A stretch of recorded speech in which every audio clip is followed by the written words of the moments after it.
Maglalagay ako ng aloe vera gel ngayon para hydrated pa rin yung skin ko.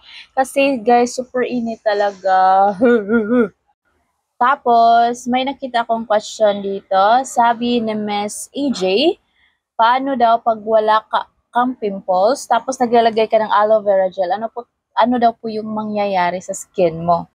And this is a good question kasi guys, yung aloe vera gel ay hindi lang naman po para sa may pimples, para sa may oily skin.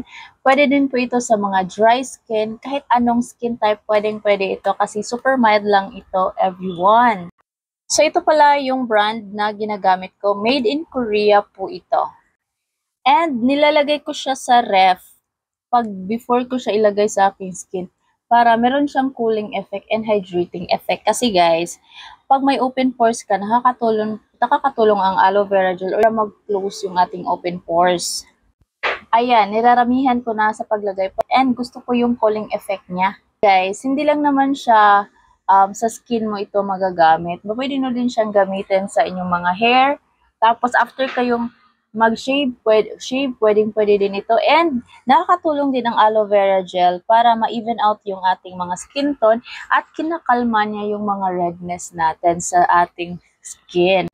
And pwede nyo din siyang pang-hydrated sa inyong mga body, guys. Ayan, kahit sa sikos, sa mga tuhod, ganyan.